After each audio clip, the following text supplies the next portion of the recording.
Selamat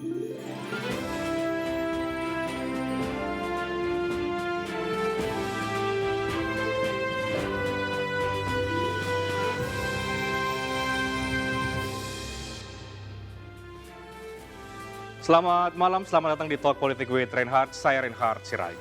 Partai Golkar dalam beberapa waktu terakhir tengah menjadi primadona koalisi. Sejumlah partai datang menghampiri untuk membuka komunikasi. Partai beringin sejauh ini berada dalam barisan Koalisi Indonesia Bersatu, blok koalisi yang sejak awal berdiri disebut-sebut sebagai perpanjangan tangan politik Presiden Jokowi. Manuver Golkar belakangan kemudian menimbulkan spekulasi mengapa Golkar disowani, apakah Golkar ataupun manuver ini dapat mengacak ulang peta koalisi. Saya Reinhard Sirait, inilah Talk Politik with Reinhard selengkapnya.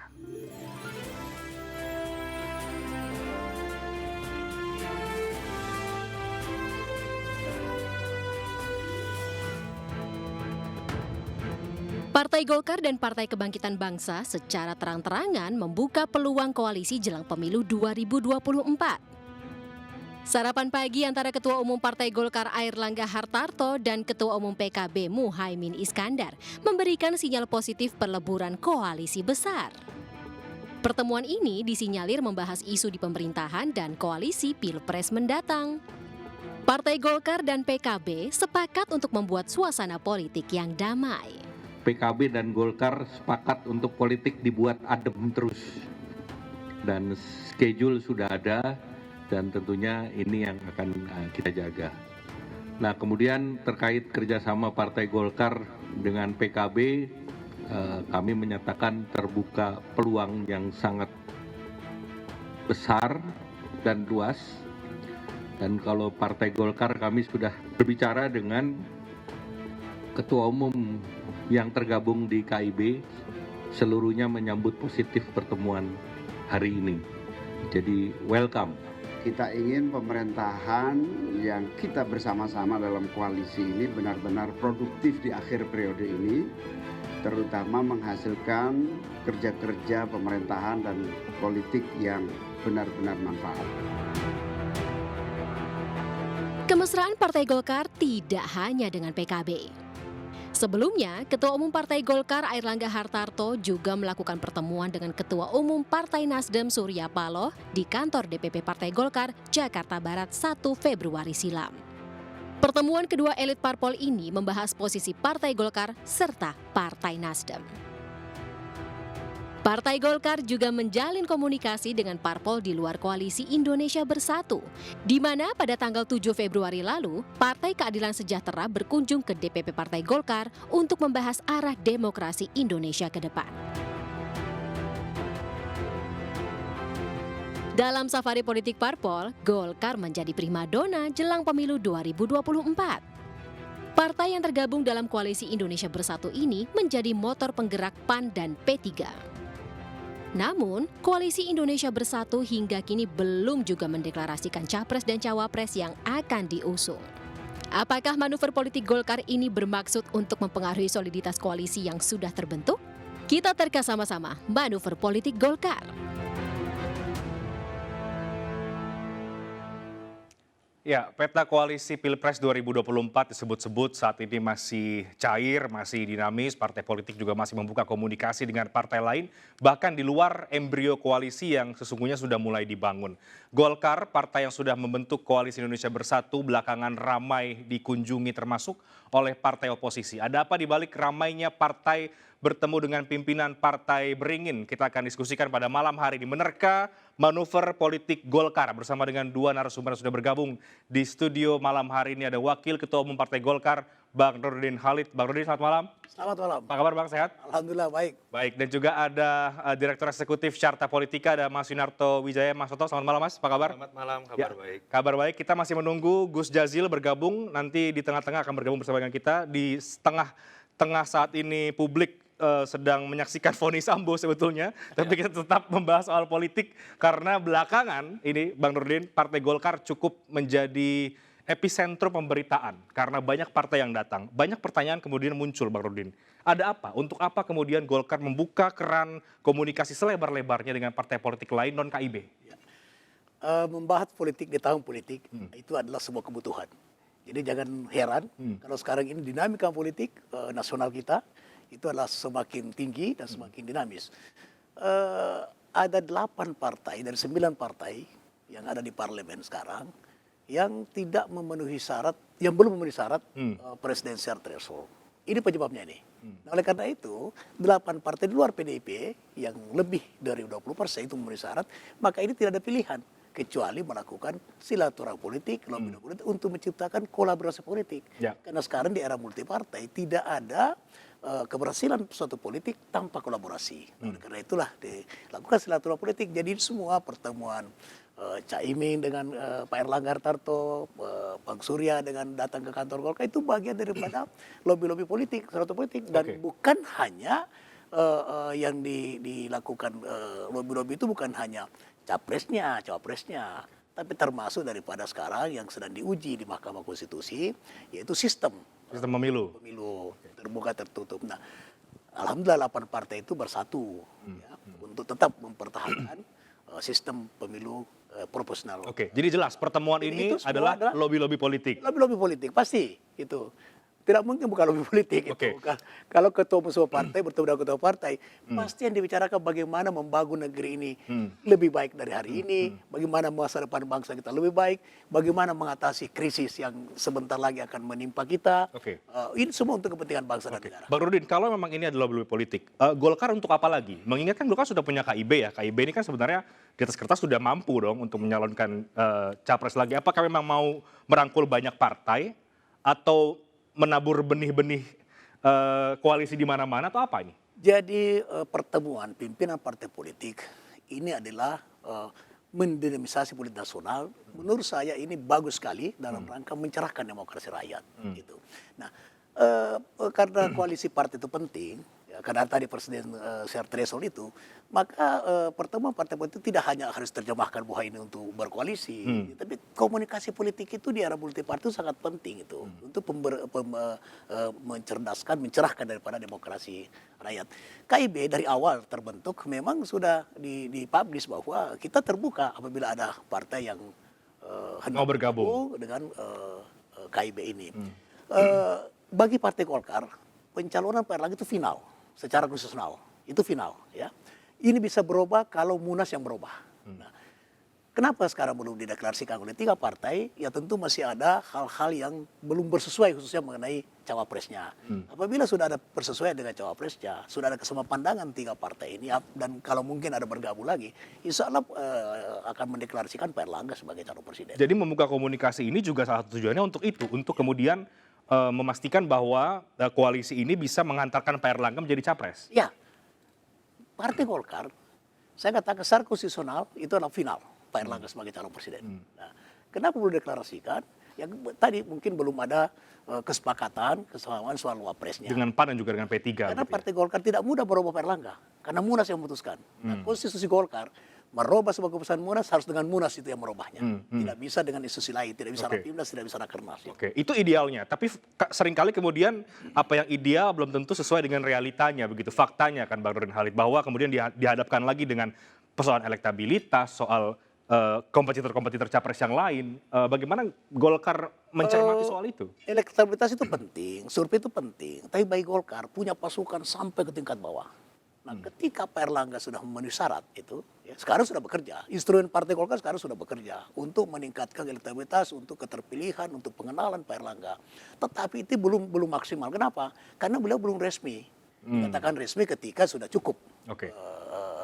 20%. Nah, ketika cukup maka instrumen partai ini akan bergerak dinamis begitu cepat untuk memenangkan Pak Erlangga. Dan masih cukup waktu untuk itu. Oke, Mas Soto, kacamata Mas Soto bagaimana melihat dinamika yang terjadi sepekan 2 pekan belakangan ketika banyak partai menemui Partai Golkar? Iya, ada lobby politik jelas, tapi apakah ini semata-mata karena soal capres atau memang ini masih Golkar tengah berupaya untuk mengacak ulang peta koalisi yang ada? Ya, kalau bertemu dengan semua pihak atau banyak pihak, pilihannya 2. Pertama, sangat percaya diri, sehingga berani bertemu dengan siapapun. Atau pilihan kedua, lagi bingung. Bertemu dengan siapapun. Ini lebih condong yang mana nih Golkar ini nih? Nah, ini yang menarik. Ya, pertama, tapi kita lihat framing besarnya. Tadi saya sepakat, saya tambahkan saja, bahwa memang karena sistem threshold, sehingga memaksa semua partai di luar PDI Perjuangan untuk kemudian berkomunikasi ini baru bicara mengenai memenuhi prasyarat threshold. Bahkan PDI Perjuangan saja sepertinya juga menyadari bahwa andai kata mencalonkan sendiri peluang menangnya menjadi kecil. Terlepas misalnya nanti capresnya kuat begitu ya. Sehingga kita tidak mengherankan semakin dekat dengan masa kampanye atau pendaftaran siapapun bisa bertemu dengan siapapun, itu yang pertama. Tapi secara kualitatif memang ada yang membedakan dengan dibanding 2019. Secara kualitatif memang komplikasi dari pola koalisi ini menjadi lebih acak ya. Karena incumbent tidak bisa maju kembali. Sehingga apa yang kita lihat dalam pola koalisi dari 2019 ke 2024 itu bisa saja berubah. Terjadi misalnya pada Nasdem saat ini bergabung dengan dua partai oposisi. Jadi kita betul-betul tidak bisa menerka bahwa apa yang sudah dideklarasikan saat ini mau KIB, Perubahan, Indonesia Raya itu adalah sebuah kepastian sampai nanti pendaftaran. Dan kita pernah mengalami ya situasi bahkan 1 jam sebelum pun cawapres bisa berubah. Begitu, kan? Artinya KIB pun Jadi yang saya ingin katakan kemarin termasuk KIB itu sebatas belum kongko tentu. politik. Oh, masih kongko politik. Kongko politik semata. Nah, variabel kedua yang menarik adalah ketika bicara ini pilihannya adalah apakah Golkar sangat pede atau Golkar sedang bingung. Memang ada sebuah fakta yang tidak bisa dibantah. Keputusan Munas mencalonkan Mas Erlangga sebuah fakta. Golkar juga adalah sebuah partai besar, adalah sebuah fakta juga. Tapi ketika berbicara Pilpres, sosok Mas Erlangga belum menjadi calon yang elektabilitas kuat, itu adalah fakta juga. Di sini kemudian ada wilayah abu-abu yang memungkinkan Golkar memang harus bekerja ekstra untuk kemudian pilihannya dua, menaikkan elektabilitas Mas Erlangga atau kemudian memang membangun koalisi besar berupa mesin politik yang kemudian bisa menjadi value added dari kekurangan yang dimiliki oleh Mas Erlangga. Itu yang menurut saya kalau mau berani disimpulkan ya, ada kebingungan tersendiri menghadapi fakta dan realita yang sekarang memang belum berjalan linier di antara fakta bahwa Golkar partai besar dan menginginkan ketumnya maju dengan fakta lain memang belum memenuhi prasyarat untuk bisa menang. Oke, jadi artinya dengan bertemu dengan partai-partai lain, Golkar tengah berupaya untuk meyakinkan partai lain atau menarik dukungan supaya ini bisa mengusung Pak Erlangga. Itu bisa terjadi, Mas Toto? Iya, ujungnya pasti akan seperti itu kalau berbicara secara ideal. Artinya di KIB belum. Tapi kan kita tahu, politik itu ketika ada politisi atau ketua umum berbicara mengenai A, jangan-jangan di panggung belakang dia sudah membuka kemungkinan A aksen atau B.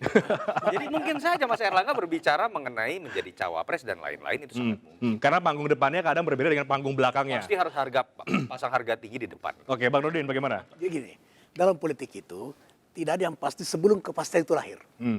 Jadi tidak ada kepastian dalam politik sebelum itu kepastian itu tercipta. Nah, jadi gini, KIB itu sudah tercipta. Gitu. Tapi apakah nanti ini resmi mencalonkan Pak Erlangga itu belum tentu. Belum tentu. Karena dengan pertimbangan tadi yang Mas Toto katakan dan sebagainya. Tapi bagi Golkar itu sudah final. Secara konstitusional bagi Golkar. Nah oleh karena itu Golkar juga tidak satu planning. Ada plan A, ada plan B. Jadi plan A-nya sekarang. Plan A-nya sekarang ini 3 koalisi ini, 3 partai ini yang sudah berkoalisi KIB ini itu adalah plan A untuk Pak Erlangga. Nah, kalau sekiranya di suatu saat nanti ya karena kepastian belum tercipta itu maka ada plan B. Plan B-nya bisa saja Pak Erlangga misalnya mau ya beliau sendiri akan memutuskan mau jadi nomor 2 misalnya gitu entah dengan siapa. Nah tapi ini kalau dia menjadi pendukung utama maka dia harus munas untuk memutuskan calon presiden mengganti Pak Erlangga misalnya ini. Tapi sampai saat ini dan kita mengharapkan sampai September pendaftaran capres September ya. September. Capres Pak Erlangga yang karena Golkar telah bermimpi untuk memimpin negeri ini. Ya, setelah reformasi belum pernah berkuasa ini Partai Golkar. Nah, ini momentum yang tepat sekali untuk merebut kembali kekuasaan itu karena politik adalah ujungnya kekuasaan. Oke, jadi di antara dua ini antara lagi bingung atau terlalu percaya diri yang mana, Bang Nurdin Halid? Bingung tidak ada kebingungan. Tidak ada kebingungan. Karena politik itu memang tidak ada yang pasti sebelum kepastian itu terjadi. Maksud saya begini, selama kepentingan dari semua yang berkoalisi belum satu. Karena politik itu kepentingan, ada kesamaan kepentingan, baru dia bisa nyatu. Nah, kalau kepentingannya sudah nyatu, barulah kepastian itu politik itu ada. Nah, sekarang tidak bingung. Ini memang kita menyiapkan berbagai alternatif. Kalau seandainya misalnya Pak Erlangga tidak cukup, karena kita tidak cukup, kita butuh. Tapi kalau misalnya Caimin ini bersedia meninggalkan Gerindra atau bergabung bersama, cukuplah, karena Golkar tinggal butuh satu partai, tidak perlu dua partai, cukup satu partai sudah cukup 20%. Artinya dengan PAN dan juga P3 ini masih deadlock ya, belum Bukan deadlock. Memang belum ada keputusan. belum ada keputusan. Belum ada. Sudah ada kesamaan Kurangnya apa nih? visi, Golkar ini kan sudah ada visi. partai yang besar di antara dua partai ini kan yang kemudian sebenarnya secara angka jauh di bawah Golkar dong. Artinya kan Golkar harusnya leading. Karena insya Allah nanti KIB ini akan mendeklarasikan itu capres sekaligus cawapres, tidak mendeklarasikan satu-satu. Jadi begitu sudah ketemu kesamaan, sudah ada kesamaan dari tiga partai ini atau ada tambahan partai, maka pasti langsung deklarasikan. Oke. Kalau menurut saya sih ya memang berdasarkan perhitungan Pak Erlangga belum memenuhi syarat untuk bisa memenangkan pertarungan Pilpres. Nah, karena nggak mungkin Bang Nurin yang bicara itu. Iya, iya. Saya bicara sebagai lembaga survei. Karena pada akhirnya kebutuhan untuk mencari kekuasaan, mendapatkan porsi kekuasaan, kue kekuasaan tadi hanya bisa didapatkan kalau mereka menang. Dan mereka harus berhitung di situ, bukan sekedar memenuhi threshold. Tapi apakah calon yang kita putuskan itu kemudian memenuhi prasyarat untuk menang atau tidak? Itulah mengapa biar bagaimanapun faktor pengikat utama dari terbentuknya koalisi nanti tetap adalah pada sosok-sosok yang dianggap bisa menang dalam Pilpres. Di situ ada Ganjar, di situ ada Anies, di situ ada Pak Prabowo. Nah, yang menarik kan adalah kemudian bagaimana KIB yang sudah terbentuk ini mengambil sebuah positioning berhadapan dengan tiga nama besar ini. Ya, Pilihannya bukan berarti harus bergabung dengan tiga nama ini. Salah satu opsi seperti itu. Bisa juga kemudian dalam skenario yang terbangun, ternyata tiga-tiganya yang kuat itu tidak maju.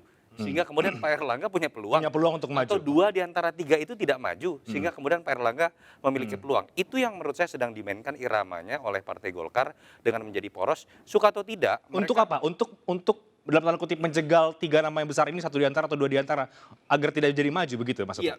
Iya, saya tidak bisa menggunakan bahasa menjegal ya, tetapi membuka kemungkinan lain yang bisa dimainkan di antara para elit, sehingga kemudian logikanya tidak hanya berjalan linear sesuai dengan survei yang ada. Kan yang kita tampilkan dalam survei itu kan hanya logika, keinginan dari publik, saat ini tiga nama yang kuat. Tapi kita sepakat juga keputusan untuk siapa yang maju tidak itu top Tergantung, down, bukan bottom up. Disitulah menurut saya Golkar memainkan peran yang sangat besar baik di KIB menjadi pemimpin poros koalisi tanda kutip terlihat seperti itu, atau misalnya mengambil peran yang sangat besar dalam konteks 8 partai yang menginginkan proporsional terbuka melawan proporsional tertutup. Itu yang menurut saya sedang dimainkan oleh Golkar. Oke. Dan menurut Anda ketika Golkar memainkan skenario itu, pengaruhnya cukup besar tidak? Mengacak ulang lagi apa yang sudah muncul di publik potretnya? Iya, kita bicara konkret ya. Ketika berbicara berhadapan dengan Ganjar, Anies, dan Prabowo, ada dua nama ini yang masih ada dalam wilayah abu-abu. Anies dan Ganjar ini yang satu petugas partai, yang satu tidak punya partai, terlepas sudah dideklarasikan. Sehingga pro dan kontra mengenai dua orang ini maju atau tidak, bahkan masih menarik untuk dibahas. Dan memang menjadi sebuah hal yang konkret. Kalau dua nama yang sedang naik daun ini tidak maju, Mas Erlangga lebih memiliki peluang, walaupun elektabilitasnya rendah. Tapi memang yang sulit adalah bagaimana menerka Pak Prabowo, karena ini satu-satu yang sudah memiliki prasyarat, tanda kutip ya, satu elektabilitasnya tinggi, kedua kalau betul komitmen dari Gerindra dan PKB berjalan, dia memenuhi prasyarat. Nah ini kan jadi menarik nih, ternyata kemudian Caimin bertemu juga dengan Erlangga gitu kan. Ini yang menjadi menarik, wilayah abu-abunya jadi terbuka kembali, termasuk bahkan untuk sosok Pak Prabowo. Bang Nurdin, selama ini kemudian KIB sejak awal dibentuk diasosiasikan begitu ya, koalisi bentukannya Pak Jokowi lah, perahunya Ganjar lah, yang kemudian juga muncul di P3 dan juga PAN yang muncul namanya itu, Ganjar dan juga Erick Thohir. Pertanyaannya saya kemudian, manuver ini apakah memang independensi Partai Golkar sendiri atau kemudian juga seperti yang banyak ditafsirkan sebagian orang bahwa ini ada perpanjangan tangan Jokowi juga sebetulnya di balik pertemuan-pertemuan. Tapi dijawab nanti Bang, kita break dulu. Kami segera kembali sesaat lagi.